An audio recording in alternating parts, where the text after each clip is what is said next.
Assalamualaikum warahmatullahi wabarakatuh.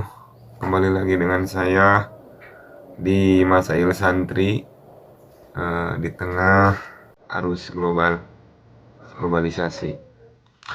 Baiklah, ada satu pembahasan di sini tentang masalah pembunuhan. Jadi ada orang membunuhnya itu dengan super halus tapi mematikan, yaitu dengan cara membacakan hizib.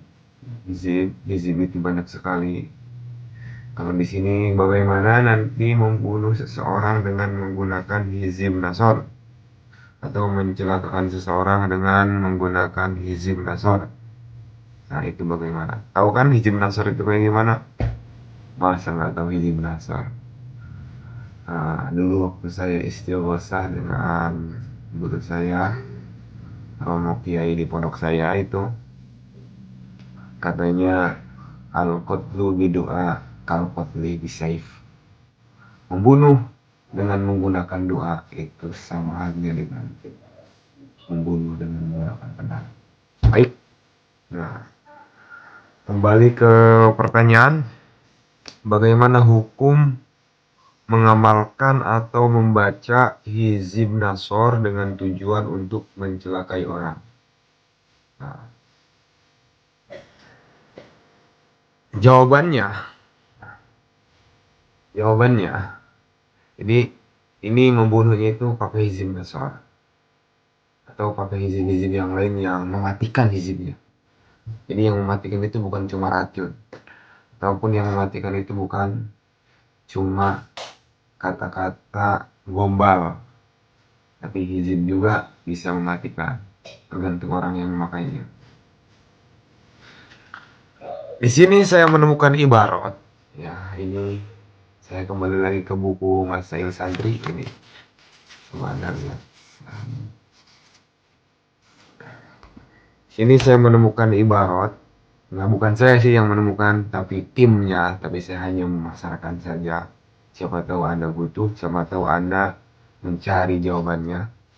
Sini dalam kitab Majmu'ah Sab'atul Kutub Mufidah, Sohifah 1718 cetakan Haromen, dijelaskan di situ meminta tolong dengan pertolongan arwah, dengan sebuah pelantara dari Allah, atau membaca hizib, di mana nanti setelah itu Allah akan menciptakan sesuatu yang akan membuahkan sebuah di luar adat, membuahkan sebuah kejadian di luar adat. Bahasanya di sini, haitsu yakhluqullahu ta'ala akibadzalika ala sabili jarul adatu ba'dul khawari. Kalau memang di situ nanti baik dan sesuai dengan syarat, dan tidak bertentangan dengan syarat, dan maka menurut syara itu tidak bahaya kalau semacam itu. Nah, berbeda nanti tidak bahaya dan juga bukan termasuk daripada sihir, tapi dari asror atau maunah. Kalau kebalikannya bertentangan dengan syara, berlawanan dengan syariat Allah, artinya yang dia lakukan berlawanan dengan syariat Allah, seperti mencelakai orang lain. Mencelakai orang lain itu adalah sesuatu yang bertentangan dengan syariat Allah.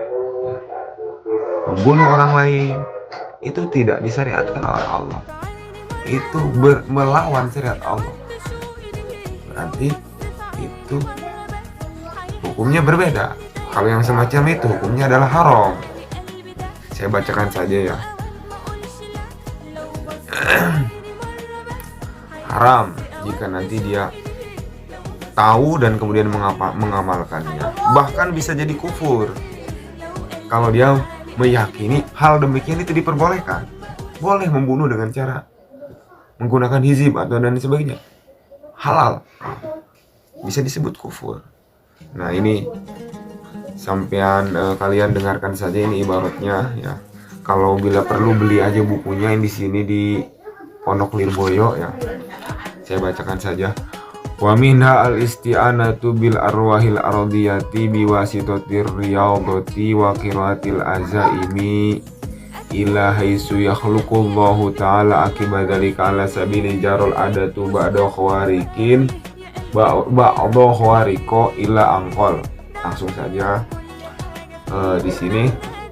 Tsumma at-tahqiqu ayyuqala in kana man yata'aqa dzalika khairun mutasyarri'an fi kamili ma ya'ti wa yadharu wa kana man yasta'inu bihi minal arwahil khiyarah wa kanat azaimuhu la yukhalifu syar'a wa laisa fi ma yadharu ala yadihi minal khawariki dororun syar'iyyun ala ahadi walaisa dzalika minas sihri.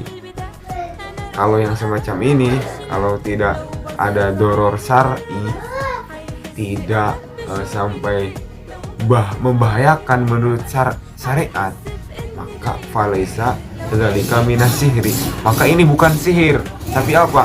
Bal minal asrori wal maunah, tapi sesuatu asror atau maunah, asror dan maunah maksudnya. Nah, wa illa ini berarti kebalikannya. Apabila nanti bahaya menurut syariat atau bertentangan dengan syariat, fahuwa haram, maka hukumnya adalah haram jika dia mempelajarinya dan kemudian mengamalkannya. Bahkan bisa disebut sebagai kufur. Bal yakfuru in i'taqada hiladzalika, jika dia meyakini membunuh itu hukumnya halal, atau melukai orang lain itu boleh, bisa disebut kafir ya. Seperti halnya nanti dia meyakini meninggalkan sholat fardu itu boleh, nah, itu kafir nantinya. Sekian dari saya, bila ada kesalahan mohon maaf. Assalamualaikum warahmatullahi wabarakatuh.